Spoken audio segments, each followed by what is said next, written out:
É muito importante que a gente entenda em que momento nós estamos, não da pandemia, mas do mundo.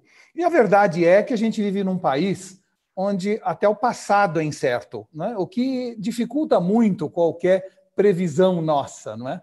E, claro, o mundo onde nós nos encontramos hoje acabou virando um enorme quebra-cabeça. Talvez, de todas as fases da nossa vida, é a que mais parece com esse quebra-cabeça espalhado na mesa. E o problema é que quando a gente tenta encaixar as peças, elas não se encaixam. E quando se encaixam, a sensação e a imagem que acaba trazendo também não faz sentido. Então, às vezes não adianta nem encaixar a peça, porque eu não consigo tirar conclusões depois de encaixá-la. A razão disso é que a multiplicidade de variáveis que estão neste momento influindo e influenciando a nossa realidade, né, torna qualquer equação decisorial muito complexa. Nós temos, na verdade, equações sobre o coronavírus, sobre a quarentena, sobre como sair dela, que, no fundo, são equações a 10 incógnitas e não a 2. Portanto, a enorme dificuldade da gente poder avaliar. Basta pegar só um dos componentes dessa análise, a chamada recuperação econômica. Quando a gente olha esses logotipos, essas marcas, a gente vê o seguinte: tem gente que acredita na recuperação em V, ou seja, desce rápido e sobe rápido. Tem outros que acham que a recuperação vai ser em U, ou seja, desce rápido, fica um pouco embaixo e depois sobe.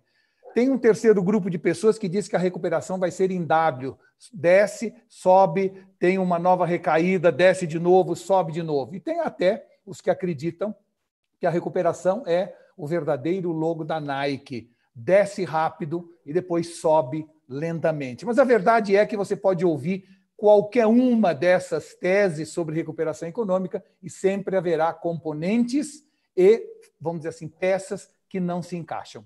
O volume brutal de novos paradigmas nessa sociedade cada vez mais efêmera e inesperada acaba gerando uma epidemia de visões e decisões equivocadas. E a razão disso é que antes, ou antigamente, os sábios tinham certeza e os ignorantes tinham dúvida. E agora é o contrário, né? Os sábios estão cheios de dúvida e os idiotas cheios de certeza. O que faz com que eu jamais queira, portanto, dar minhas certezas e apenas fazer mais perguntas ao invés de simplesmente afirmações peremptórias. Então, muita gente acredita que a vida nas grandes cidades vai mudar radicalmente. Se fala num novo normal, se fala que nós estamos, de alguma maneira, dentro de uma caverna e quando sairmos dela vamos encontrar uma selva diferente. E a pergunta é, nada será como antes mesmo? Será? E a gente tem que colocar essa pergunta na nossa análise porque está todo mundo cheio de certezas. Tem gente que afirma que a videoconferência vai prevalecer sobre as reuniões presenciais. Tem outros que dizem que o EAD vai mudar a forma como a gente encara hoje as escolas de tijolo. Tem um terceiro grupo que fala muito sobre, mesmo que os shoppings abram, eles ficarão vazios por um bom tempo.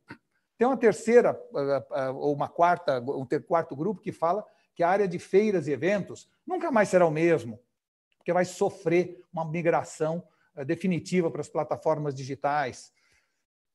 Quinta coisa que todo mundo fala, o home working vai crescer muito e, portanto, vai assumir o lugar. Tem muitas empresas que já dizem que não terão mais sede e que vão, no fundo, trabalhar integralmente home working. Muita gente aposta também que nós vamos evitar viajar com a mesma frequência que fazíamos antes, tanto para turismo ou negócios.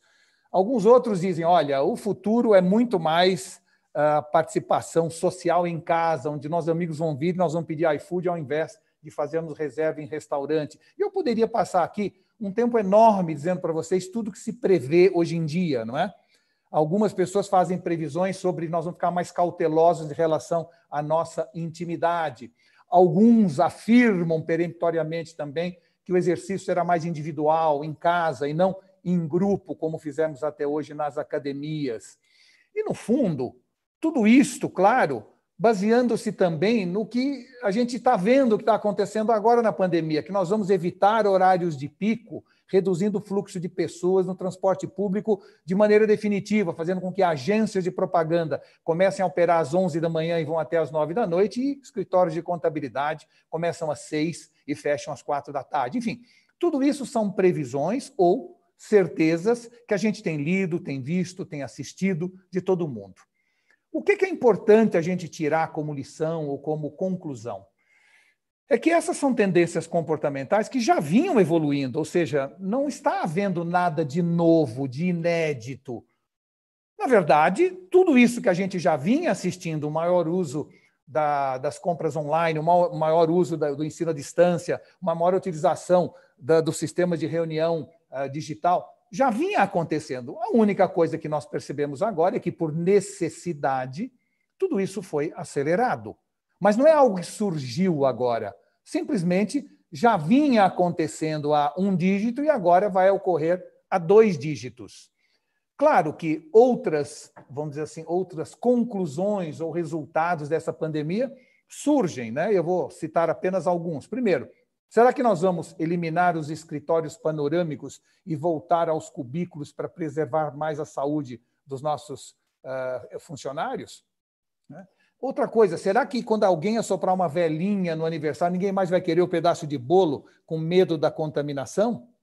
Ou mais, né? Será que as megalópolis perderão habitantes para os subúrbios? Eu, por exemplo, que moro em Alphaville, posso prever que terei mais vizinhos em breve, uma vez que a necessidade de estar próximo do trabalho diminuiu com as convicções que acabamos tendo a partir de agora. Afinal de contas, a pesquisa recente da Forbes mostra que 30% dos moradores de Nova York planejam mudar-se para fora da cidade. Então, quase tudo que eu apresentei já vinha acontecendo e temos, sim, algumas coisas que acontecem fruto dessa pandemia e dessa quarentena. Mas, na verdade, eu não acredito numa mudança radical do mundo, não acredito num ACDC, como se fosse um divisor de águas muito, muito definitivo. E por que isso? Porque, na minha opinião, a revolução não acontece quando a sociedade adota novas ferramentas, e sim quando ela adota novos comportamentos. É aí que se dá a grande mudança. E eu acho que o mundo, como conhecemos ele hoje, não vai ser radicalmente alterado. Por quê? Porque ele já vinha acelerando e continua acelerando. Pelo menos por enquanto, não veremos mudanças muito radicais. Essa é, como eu falei, a minha opinião. E essa opinião está baseada num conceito que eu chamo de síndrome do velório do amigo. Quantas vezes nós tivemos a experiência desagradável de estar no velório de um grande amigo, encontrarmos com outros 2 ou 3 amigos e ficarmos lá ao lado do caixão fazendo comentários do tipo: como a vida é curta, eu não deveria trabalhar tanto, para que correr tanto atrás do dinheiro, a família é tão mais importante, eu deveria tirar um sabático, eu deveria cuidar da minha saúde, enfim. Todos aqueles amigos ao redor do caixão estão convictos de que aquilo que eles fazem é uma insanidade. 3 dias depois, estão todos novamente trabalhando feito loucos e correndo atrás do dinheiro ou da promoção. Por que isso? A razão disso é que formar convicção é muito mais fácil que transformar comportamento. É muito difícil transformar comportamento. É fácil transformá-lo quando você é obrigado, mas uma vez em que as condições de escolha lhe são dadas novamente, o instinto gregário do homem acaba sendo preservado. Nós queremos trocar mais com as pessoas, vamos dizer assim, presencialmente. Nós temos a necessidade de estar constantemente ao redor e junto com outras pessoas. E isso ainda prevalece, por mais que a quarentena tenha nos feito chegar a convicções distintas. Então, mesmo que o percentual de adoção dessas novas ferramentas dobre, ainda será muito pouco para mudanças exponenciais. Nós ainda estaremos vivendo no mundo que conhecemos, que sempre evoluiu, sempre esteve em constante evolução e agora vai ser um pouco mais acelerado. Só que, independente de eu achar que o mundo continuará mais ou menos parecido com o que a gente conhece hoje, novas tendências e alterações estruturais, essas sim, macroeconômicas e geopolíticas, essas poderão ocorrer. E vamos assistir, então, na minha opinião, a revisões conceituais de relações diplomáticas, de acordos comerciais, de postura geopolítica. Tudo isto, sim, será discutido com profundidade e muita coisa deve mudar em breve. Um bom exemplo que eu trago apenas para inspiração dos nossos amigos é o investimento global em forças armadas. Nós temos, na verdade, trilhões de dólares que são gastos todo ano em exército, marinha e aeronáutica, em pessoal, em equipamento e treinamento para a guerra. Milhões de pessoas aquarteladas aguardando o inimigo. Só que, na verdade, hoje, os grandes inimigos são outros. Eu, desde que nasci, nunca vi uma guerra de perto, mas já vi 6 pandemias. E todas as vezes em que ela surge, nós não estamos preparados para elas. Ou seja, paralelo ao exército de militares, precisamos começar seriamente a pensar em por que não ter uma 4ª força militar, um exército de médicos, sanitaristas, especialistas em saúde que estejam aquartelados e preparados para a próxima pandemia. Porque adicional aos aviões bombardeiros, está na cara que nós precisamos ter aviões de UTI que possam migrar pessoas doentes de uma área mais assolada para outra. Tão ou mais importante que tanques de guerra são frotas de ambulâncias que estejam dispostas e preparadas para a grande pandemia que sempre acaba chegando até nós. E, paralelo às armas e munições, precisamos já ter preparadas milhões de máscaras e respiradores para evitar esse verdadeiro pandemônio que se criou no mundo em função da pandemia. Fica claro, portanto, que mudou o tipo de guerra e o tipo de inimigo. E, claro, guerras tradicionais estão ficando no passado, não estão fazendo mais sentido. E nós estamos preparados para as guerras tradicionais e absolutamente despreparados para o novo tipo de guerra, onde este é o uniforme desta nova guerra que nós vamos enfrentar cada vez mais assiduamente. Ou seja, as armas são outras e esse é o novo campo de batalha. Portanto, está na hora de governos e autoridades começarem a pensar em como nós deveríamos ter uma 4ª força militar, e eu chamo de militar como um eufemismo, onde o mundo precisa ter consciência que uma 4ª força de guerra precisa surgir, o exército da vida, um grupo de pessoas que esteja lá preparado para a próxima pandemia. Se a gente investe tanto dinheiro, tantas pessoas e tantos equipamentos para guerras que não chegam até nós, por que não fazer o mesmo investimento em equipamento, pessoas e treinamento para isso que estamos assistindo no momento e que vamos assistir daqui para frente? Então, isso tudo só reforça a importância que o tema saúde terá daqui para frente. E, claro, temos que encarar isso de maneira séria nos nossos orçamentos nacionais e não apenas locais ou estaduais. Outra grande alteração estrutural é a revisão das centrais globais de produção. E isso é urgente. Hoje, China e Índia concentram um poder que, de alguma forma, gera influências em todas as cadeias produtivas de qualquer tipo de produto.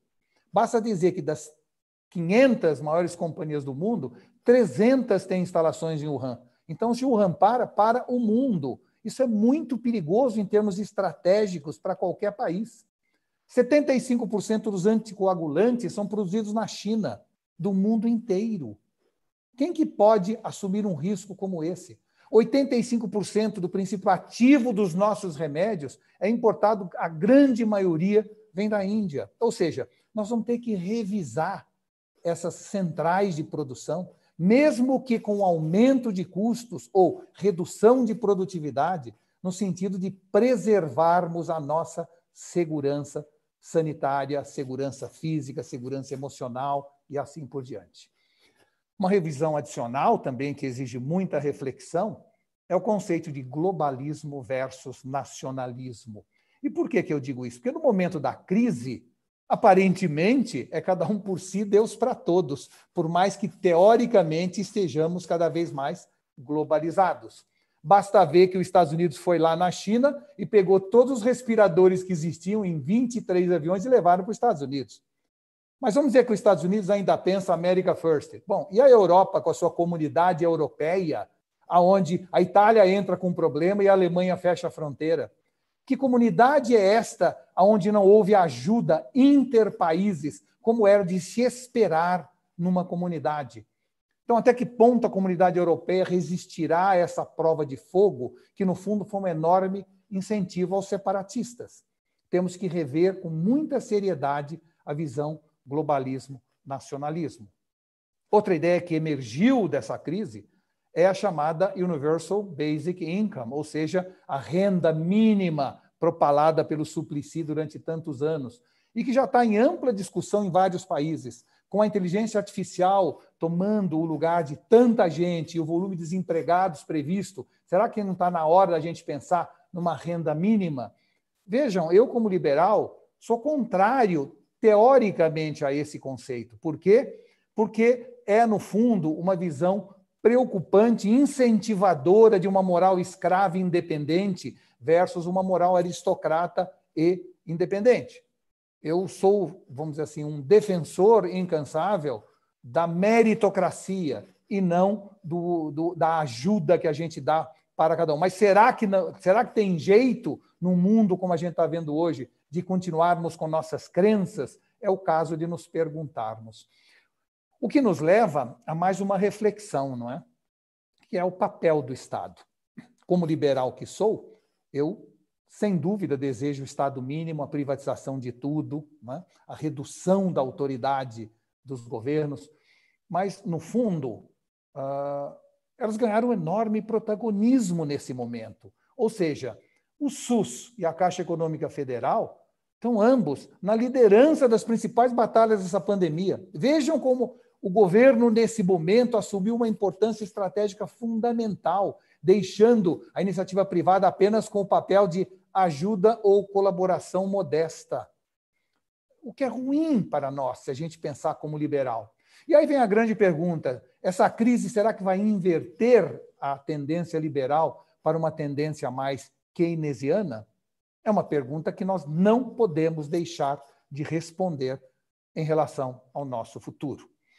E uma coisa, cá entre nós, é verdade: alguém em sã consciência acredita que essa convivência que vemos nessa foto de São Paulo, entre Paraisópolis e o Morumbi, vai continuar sendo possível?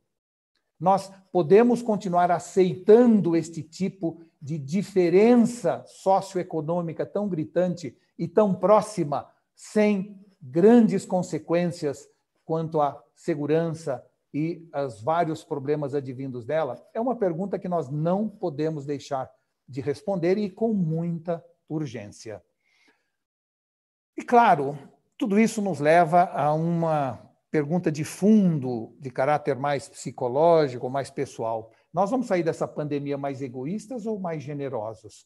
Com medo do que vem por aí, cada vez mais gananciosos ou cada vez mais altruístas, por ver quanta diferença hoje o mundo apresenta?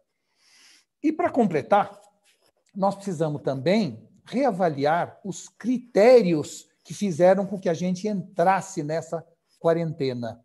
E não pensem por um segundo que eu acho que nós não deveríamos ter feito o que fizemos.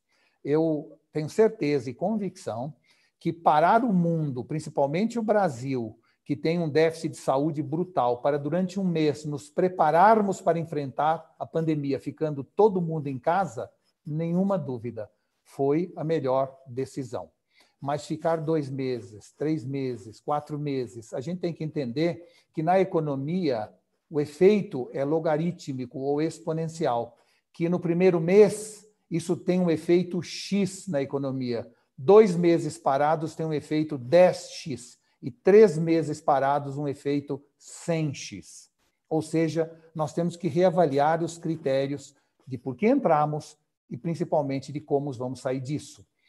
E basta dizer que o critério que nós utilizamos agora foi único na história. Se a gente olhar as pragas e as pandemias, desde que o mundo é mundo, começando lá na época de Cristo, nós vamos ver que nós somos assolados por centenas de pandemias, sendo as mais próximas a pandemia de AIDS, que matou de 25 a 35 milhões de pessoas, né? A gripe asiática, que matou 1,1 milhão de pessoas, a gripe de Hong Kong matou 1 milhão de pessoas, a gripe suína que matou 200 mil, e em nenhum desses momentos nós resolvemos parar o mundo. E vejam, as 400 mil pessoas que na data de ontem já haviam falecido, e que é realmente uma tragédia gigantesca para o mundo e para cada um de nós, não é? Ela fez com que a gente tomasse uma decisão que nunca foi tomada antes. Basta dizer que no primeiro ano da epidemia de AIDS morreram 5 ou 6 milhões de pessoas, não milhões, e nós não fechamos um motel, não fechamos nenhuma boate gay e não também cancelamos o carnaval. Ou seja, de alguma maneira, nós entendíamos que esta premissa que agora nos baseamos não fazia parte do horizonte das nossas decisões. Quando estávamos certos, lá ou agora? Eu não sei responder e ninguém, em sã consciência, pode responder. Quem disser que sabe o que deve ser feito está mal informado. Mas uma coisa é verdade, nós temos que analisar o nosso comportamento anterior, o nosso comportamento atual, para termos o mesmo tipo de análise criteriosa das decisões. E para melhorar ainda essa análise, temos que entender que 650 mil pessoas vão morrer no mundo este ano graças a problemas respiratórios da gripe comum. Isso quem diz é a Organização Mundial da Saúde.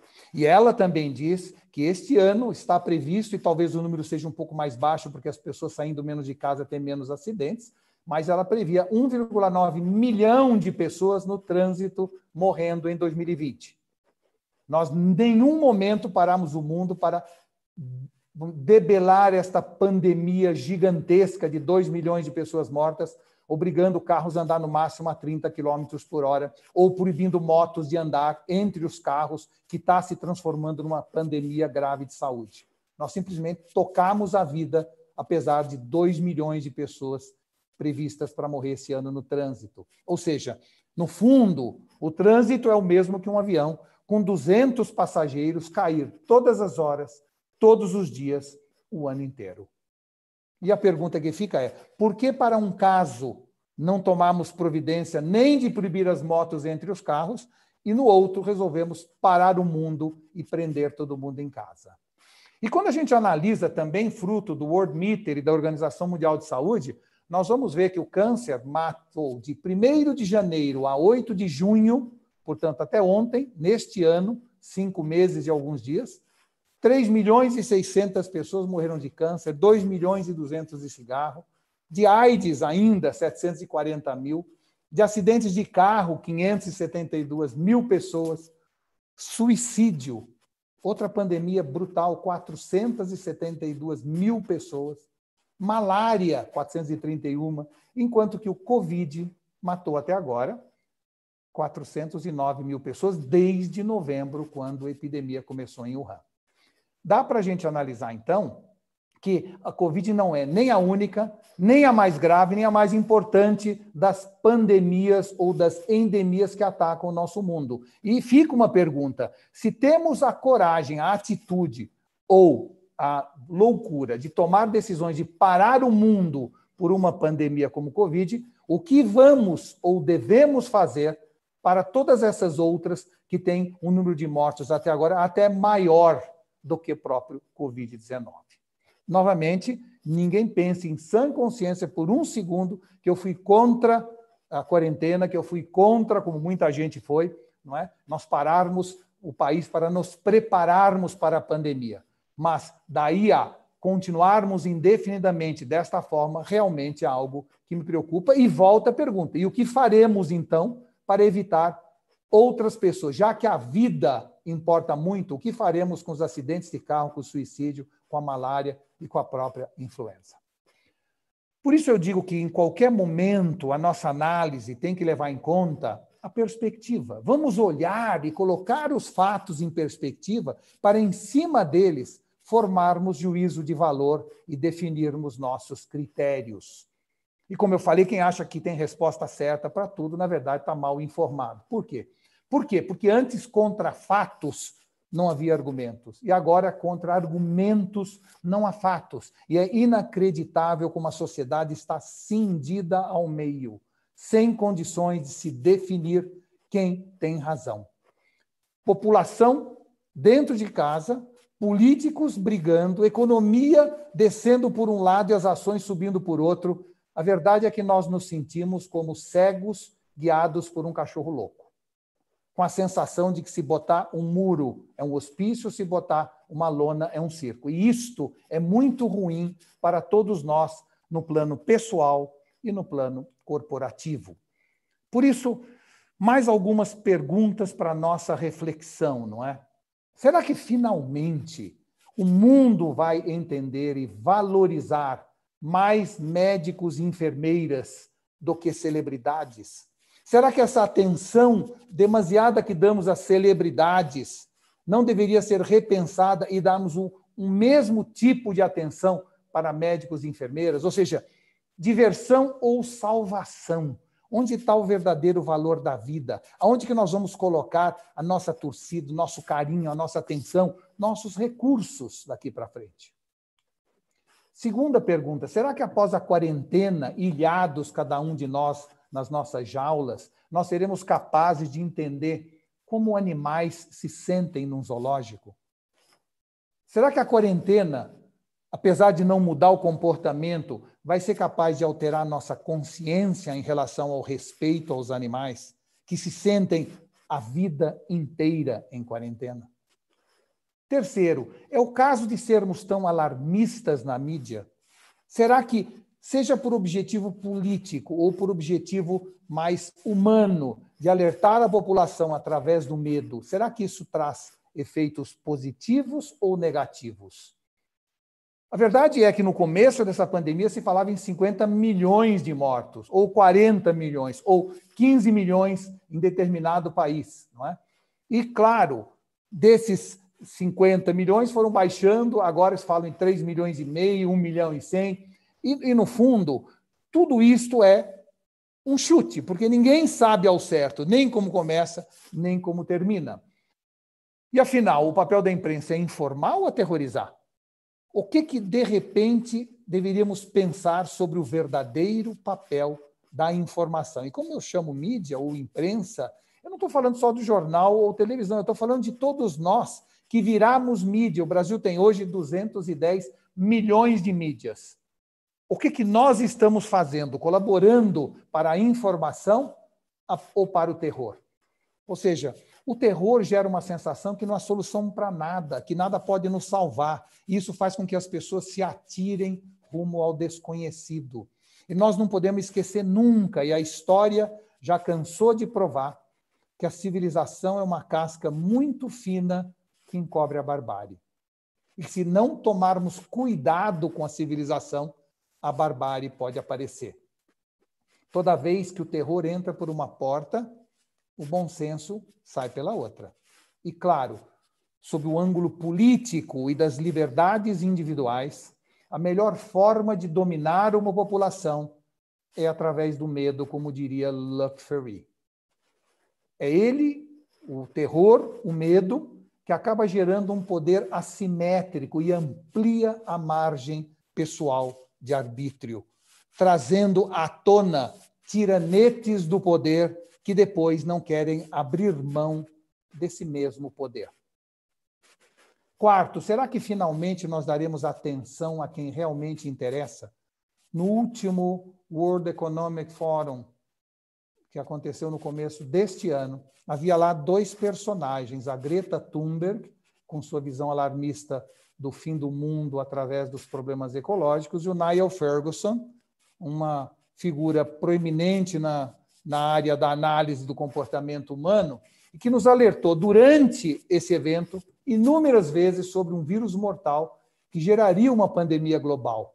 E todo o seu esforço foi em vão, porque todas as atenções da imprensa, da mídia do planeta estavam na Greta Thunberg, que roubou a cena. E a gente viu depois o que aconteceu. Ou seja, ninguém deu a mínima ênfase para o que ele estava trazendo de informação relevante, nem os que estavam presentes, nem a mídia que cobria para nós o evento. E o resultado a gente viu 2 meses depois, inclusive após celebrar com muita ênfase o carnaval. No livro A Praça e a Torre, o Niall Ferguson nos indica que a gente deve ter uma tendência cada vez maior de autocontrole pela própria sociedade, reduzindo o poder do Estado.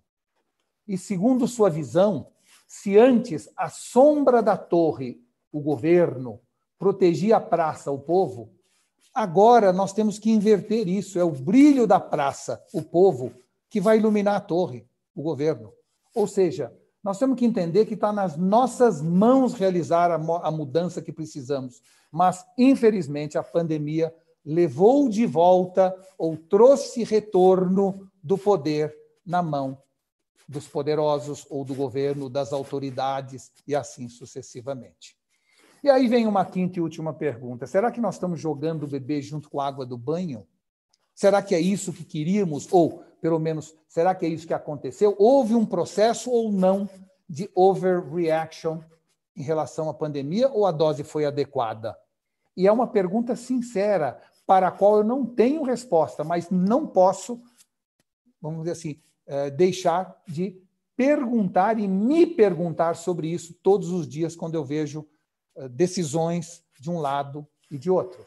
Ou seja, milhões de pessoas desempregadas, milhares de negócios fechados, uma economia em recessão, menos dinheiro para a saúde, menos dinheiro para a infraestrutura e tudo que se avizinha por aí, não é? Em nome de salvar vidas. Em nenhum momento eu acho que cada vida não deve ser preservada no limite máximo, mas, como diz um grande cientista, e também cabe aqui uma coisa, vamos seguir a ciência? Vamos. A pergunta é que ciência? Porque o Isaac Ben Israel, que é cientista e chairman do Conselho Nacional de Pesquisa de Israel, afirma, certo ou errado, que para cada pessoa que salvamos num lockdown, 10 vão morrer nos próximos anos, fruto da escassez de recursos, fruto do desemprego, fruto da violência que vai tomar conta de muitos locais. Ou seja, no fundo, quando a gente fala de salvar vidas, a questão é se estamos salvando vidas a curto, médio ou longo prazo. E aí vem uma informação que já em 45 as pessoas se perguntavam, não é? Com William Beveridge, que é o seguinte: o propósito da vitória, qualquer vitória, é viver num mundo melhor que o antigo. Senão, é melhor não vencer. E o que nós estamos fazendo nesta guerra atual? Teremos um mundo melhor que o anterior? E nada adianta vencermos o vírus, né? E depois descobrirmos que estamos vivendo sob terra arrasada, ou seja, isso será a derrota de todos. Uma derrota muito mais traumática, lenta, demorada, muito mais ecumênica do que, evidentemente, a capacidade que teríamos de assumir esta coragem, que eu pergunto se era o caso ou não. A história é um conjunto dos resultados indeterminados e aleatórios das nossas ações e também das nossas omissões. Por isso, não podemos nos omitir. Precisamos dialogar, trocar ideia com o contraditório, discutir o assunto para juntos encontrarmos uma luz no fim do túnel. Quando a maré baixar, vai ficar mais claro quem estava sem roupa. E a história há de julgar todas as decisões que tomamos no ano de 2020. E para nossos políticos e governantes, o nome do vírus deveria ser não Covid-19, mas talvez Covid-22, já que muitas das decisões estão sendo tomadas com vistas às eleições de 2022. Afinal, essa é a meta embutida nas suas decisões. Então, para mim, eu confesso a vocês que, apesar de não ter muitas certezas e ter um enorme volume de dúvidas, uma coisa eu tenho certeza: a minha convicção na vontade de ser autoguiado, de ter liberdade. E quando o Estado avança em nossas liberdades, dificilmente ele recua. E a gente tem que prestar muita atenção, estar muito integrado, pessoas de um lado e do outro, para não permitir que o Estado tome gosto por esse poder discricionário sobre nossa liberdade de ir e vir, quase que de alguma maneira determinando o nosso destino, ao invés de nos deixarmos ser donos do nosso destino. Cada um de nós é parte relevante dessa rede humana. Nós devemos ser, portanto, cada vez mais protagonistas. E quando o medo, a tibiez e o politicamente correto prevalece no presente, essas pessoas que são heróis hoje acabam virando vilões no futuro. Sempre foi assim, em qualquer época do mundo.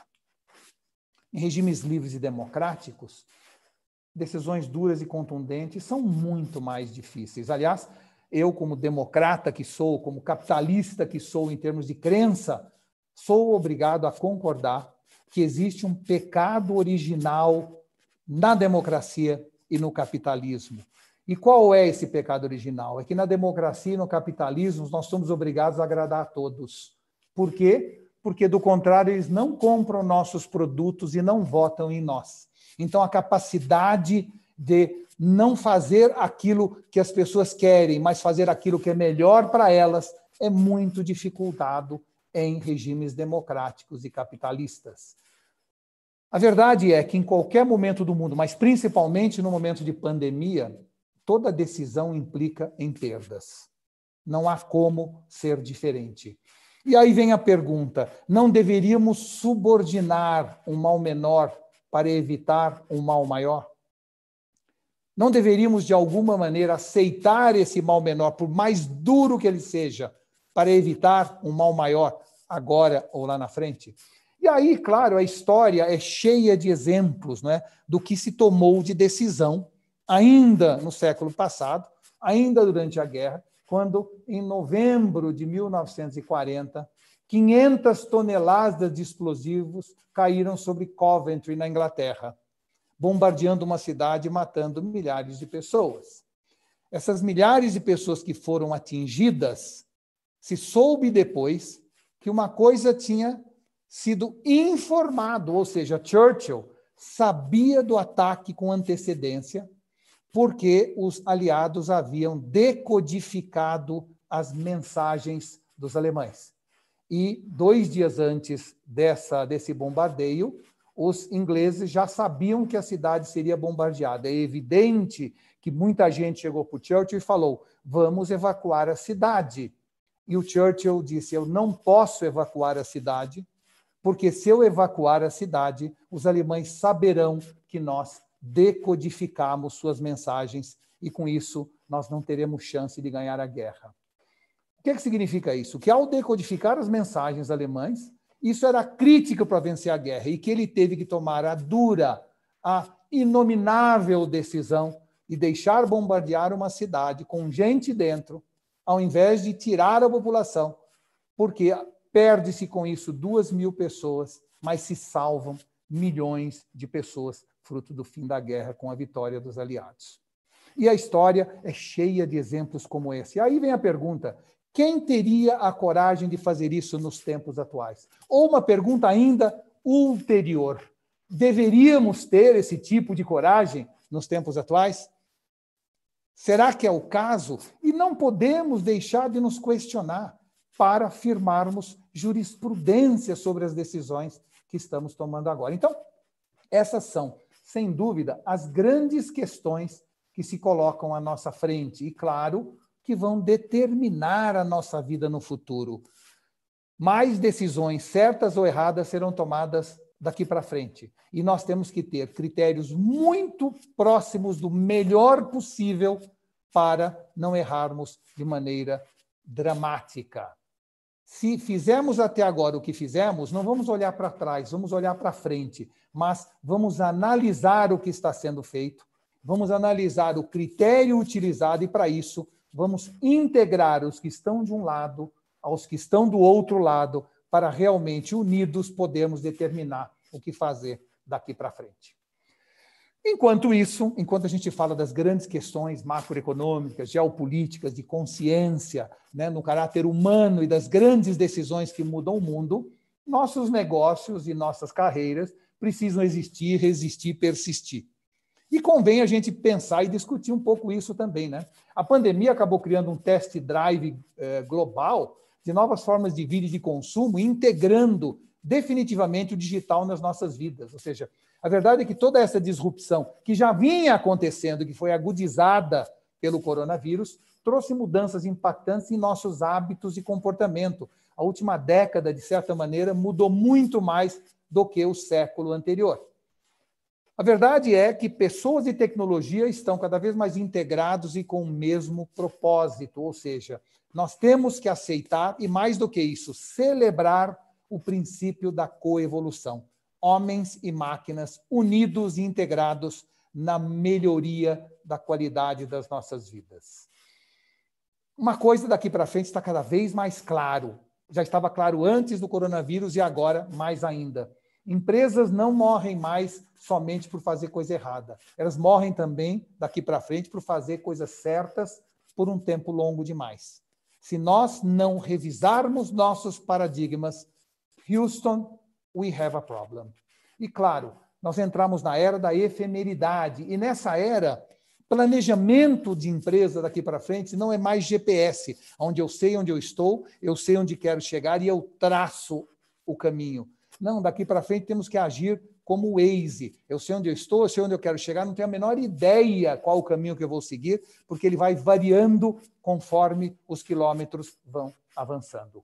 Portanto, uma capacidade gigantesca de maleabilidade, de revisão de paradigmas, de capacidade de ser versátil, capacidade de ser, como Darwin dizia, absolutamente, vamos dizer assim, zeitgeist em relação ao nosso tempo, é fundamental que a gente consiga ter essa capacidade de sermos adaptáveis ao momento. E por que eu digo isso? Porque nós estamos numa curva em alta velocidade, o mundo está numa velocidade como nunca esteve, nós estamos numa curva e não sabemos se lá na frente o caminho está livre ou se tem um caminhão atravessado. E vamos ter que ser versáteis o suficiente, com um pé no acelerador e outro no freio, para continuarmos com segurança, mas avançando sempre. É impossível saber o que vem pela frente, mas é muito possível saber como nós devemos agir daqui para frente. A efemeridade exige de cada um de nós, no plano corporativo ou mesmo no plano pessoal, adaptação, flexibilidade e velocidade nas nossas ações e decisões. Isso tem que estar no nosso DNA, como executivos e como empreendedores. Nós não devemos temer mudanças, devemos mudar os que temem, porque não há mais espaço para medo de mudança. O medo nos paralisa e nós temos que avançar. E, no fundo, não devemos ter jamais pessoas que, na nossa empresa, refreiem a possibilidade de irmos em frente. O que elas podem é nos alertar, e espero que façam isso sempre, contra os perigos do caminho, mas jamais decidir parar no acostamento.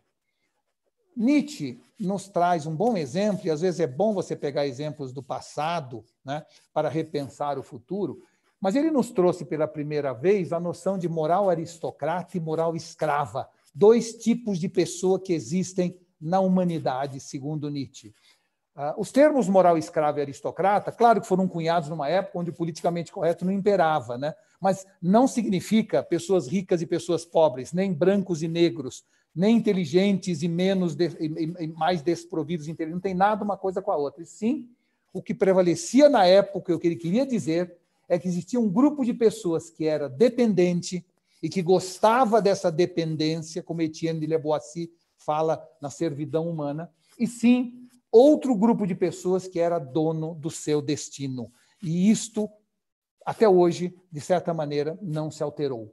Quando a gente olha o que é a moral aristocrata ou dos senhores e a moral escrava, a gente vê que a moral aristocrata ou dos senhores tem uma ênfase endógena, ou seja, a pessoa introjeta o problema, assume a responsabilidade e diz, deixa comigo. A moral dos escravos tem uma ênfase exógena, projeta para fora a responsabilidade, pergunta quem vai fazer e se sente dependente que alguém tome uma providência. Para os de moral aristocrata, a culpa é minha. Para a moral dos escravos, a culpa é de alguém. O aristocrata faz na hora, o moral escravo é procrastinador. Enquanto um enfrenta e confronta, o outro aceita e lamenta. É muito interessante quando a gente fala de como a pessoa se vê no mundo, a moral aristocrata ou dos senhores parte do seguinte princípio: o sucesso é minha responsabilidade e o fracasso é minha culpa. Enquanto a moral escrava parte do princípio de que o sucesso é meu direito e o fracasso é minha sina ou a culpa de alguém. Ora, como é que a gente conhece uma pessoa de moral escrava ou de moral aristocrata? Qualquer reunião isso fica claro. Quando um diretor comenta a um funcionário: você está atrasado, o de moral aristocrata diz o seguinte: é verdade, peço desculpas, prometo não fazer mais. O que diz alguém de moral escrava? Foi o ônibus. Sempre algo ou alguém fora dele é que tem a responsabilidade ou a culpa. E no caso de demissão, os dois tipos de moral ficam bastante claros, não é? As pessoas de moral aristocrata, quando descrevem porque foram demitidos, diz: eu não me adaptei à cultura da empresa, eu não soube disputar o jogo corporativo, eu não alcancei as expectativas da direção, me faltou cintura, me faltou ser mais flexível. E os de moral escrava, quando demitidos, dizem simplesmente o seguinte: as pessoas tinham inveja de mim, meu chefe era um imbecil, as metas propostas eram inalcançáveis, eles não sabem o que querem, e assim sucessivamente. Isso é apenas um exemplo singelo para tentar definir o que é moral escrava e moral aristocrata. E a verdade é que num mundo onde tudo muda e vai mudar cada vez mais rápido, as pessoas de moral aristocrata têm a visão de que é preciso esculpir-se a si mesmo, que quem faz o destino somos nós, que nós não devemos esperar nada do futuro, e sim fazer o futuro. E, claro, para cada 10 pessoas de moral escrava, apenas uma tem moral aristocrata, infelizmente. E por que isso acontece? No Brasil, de forma ainda mais agudizada. E apesar de correr o risco de ser até politicamente incorreto, quando você estuda antropologicamente a cultura brasileira, você vê que ela é originária de 3 culturas com conceitos muito de procrastinação e de espera. A cultura brasileira foi forjada na moral escrava, por quê? Porque os indígenas esperavam da natureza, os negros esperavam do divino ou do transcendente, e os portugueses esperavam da corte. Há uma tendência natural a esperar de algo ou de alguém. E aí vem a pergunta: precisamos mudar agora? Claro que precisamos, porque até pouco tempo o mundo de não mudança, o mundo estável, onde as nossas carreiras estavam definidas, onde havia um momento do mundo em que eu brincava, depois outro momento do mundo em que eu estudava, depois uma terceira fase da minha vida que eu trabalhava, uma quarta que eu descansava, e agora a gente está fazendo tudo isso junto. No momento em que nada mais é como era, não é? O mundo é muito mais confortável para a moral aristocrata do que para a moral escrava. Mas até pouco tempo atrás, o mundo era confortável para os de moral escrava e inóspito para os de moral aristocrata. E agora é o contrário. Por isso, nós precisamos, primeiro, descobrir as pessoas que trabalham conosco, que têm moral aristocrata, manter o ânimo, a motivação dessas pessoas, incentivá-los, premiá-los e gerar uma cultura de moral aristocrata em nossas organizações. A única forma de termos um lugar reservado no futuro é nos cercarmos de pessoas com moral aristocrata. E aí vem a pergunta: significa que quem nasce aristocrata ou nasce escravo está feito assim na vida? Não. Todos nós não somos absolutos, nós temos percentuais de moral aristocrata e de moral escrava, alguns com mais preponderância de um ou de outro. Eu não acredito que pessoas mudem, mas acredito que é possível a gente descobrir um novo endereço dentro da gente que sempre existiu lá. E dentro desta visão, pessoas que têm hoje uma tendência mais de moral escrava, não é? Às vezes a cultura da empresa acelera a pessoa nesse caminho, ou às vezes refreia esta tendência moral escrava e dá a ele condições de utilizar aquele pedaço de moral aristocrata que está dentro dele. Então, existe uma simbiose entre cultura organizacional e tendência natural das pessoas, que pessoas com moral aristocrata precisam ter um ambiente muito mais acolhedor e muito mais desafiador dentro das organizações para que a gente tenha sucesso daqui para frente. Só os mais adaptáveis não ficam pelo caminho. Nós precisamos, em qualquer departamento ou unidade da empresa, verdadeiros CEOs. E o que são CEOs? Pessoas que têm dentro de si as características de curiosidade, entusiasmo e otimismo, daí a sigla CEO. Pessoas que tenham curiosidade, por quê? Porque tudo muda o tempo inteiro e eu tenho que continuar aprendendo o tempo inteiro. Portanto, se eu não tiver curiosidade, eu vou estacionar. Eu tenho que ter otimismo, porque mudança dói, mudança arde, mudança incomoda. A única empresa que gosta de mudança é a Graneiro. E dentro dessa dificuldade da mudança, só uma pessoa entusiasmada tem a resiliência na era da mudança. E tem que ser uma pessoa otimista para inocular ao seu redor uma visão positiva do futuro. Portanto, vamos em busca dos CEOs que estão ou nas nossas empresas ou no mercado e vamos trazê-los para perto de nós. Porque daqui para frente não há mais roteiros definidos, paradigmas imutáveis, tudo está em constante movimento. E passada uma fase crítica e conturbada, com certeza, fazendo isso, nós podemos sair dessa ainda melhores. É uma questão de fazermos uma revisão completa dos paradigmas que nos trouxeram até aqui, de darmos mais espaço, mais oportunidades e mais abertura para as pessoas de moral aristocrata que nos cercam. E, como diz o Fernando Sabino, uma pessoa que, além de grande escritor, tinha uma visão privilegiada do que vinha pela frente, na sua vamos dizer assim, na sua matéria, né? Depois de tudo, ele diz, de tudo ficaram três coisas: a certeza de que nós estamos começando, a certeza de que é preciso continuar, a certeza de que podemos, de alguma coisa, vamos dizer assim, antes de terminar. E aí ele diz, façamos dessa interrupção, entenda-se a quarentena, um caminho, da queda, onde todos nós estamos, um passo de dança, do medo, uma escada, do sonho, uma ponte e da procura, um encontro. Palavras que nunca foram tão, eu diria, atuais, que Fernando Sabino nos brindou alguns anos atrás. E outra coisa que ele diz, no fim, tudo dá certo, e se não deu certo, é porque ainda não chegou ao fim. E eu firmemente acredito nisso, acho que, com toda a visão que eu sempre tive otimista do mundo, nós sairemos ou haveremos de sair dessa muito melhores do que antes, sem perder a noção de um critério de tudo que fizemos para servir de lição lá para frente. Eu acredito que quando surgem problemas no mundo, a gente não vê solução, porque se a solução existisse, não haveria o problema.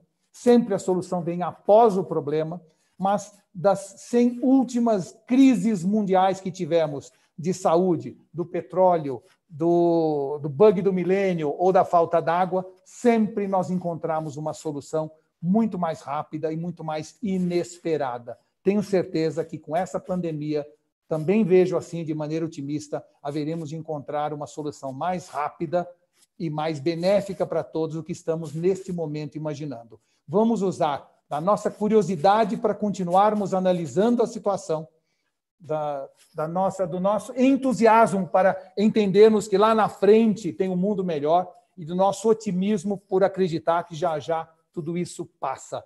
Fernando Sabino tem razão. No fim, tudo dá certo, e se não deu certo, é porque ainda não chegou ao fim.